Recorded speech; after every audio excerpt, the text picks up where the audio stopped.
بسم اللہ الرحمن الرحیم۔ نہج البلاغہ کا خطبہ نمبر 19 اور اس کا عنوان اشعث ابن قیس کی غداری اور نفاق کا تذکرہ۔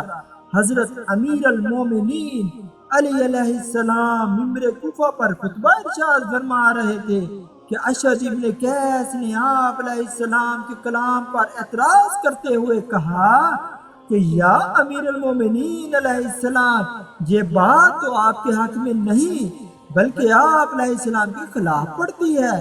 تو حضرت علیہ السلام نے اسے نگاہ غضب سے دیکھا اور فرمایا، تجھے کیا معلوم کہ کون سی چیز میرے حق میں ہے اور کون سی چیز میرے خلاف جاتی ہے؟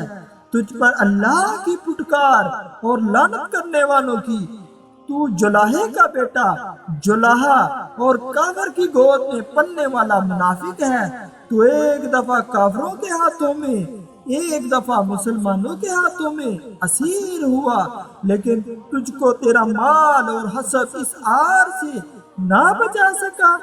اور جو شخص اپنی قوم پر تلوار چلا دے اور اس کی طرف موت کو دعوت اور ہلاکت بلاوا دے، اور وہ اسی کے قابل ہے کہ قریبی اس سے نفرت کریں اور دور والے بھی اس پر بھروسہ نہ کریں۔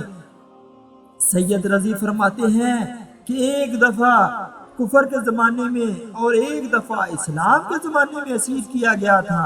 رہا حضرت کا یہ ارشاد کہ جو شخص اپنی قوم پر تلوار چلوا دے، تو اس سے اس واقعے کی طرف اشارہ کیا ہے کہ جو اشعث کو خالد ابن ولید کے مقابلے میں یمامہ میں پیش آیا تھا، جہاں اس نے اپنی قوم کو فریب دیا تھا اور ان سے چال چلی تھی، یہاں تک کہ خالد نے ان پر حملہ کر دیا، اور اس واقعے کے بعد اس کی قوم والوں نے اس کا لقب عرف النار رکھ دیا، اور یہ ان کے محاورہ میں غدار کے لیے بولا جاتا ہے۔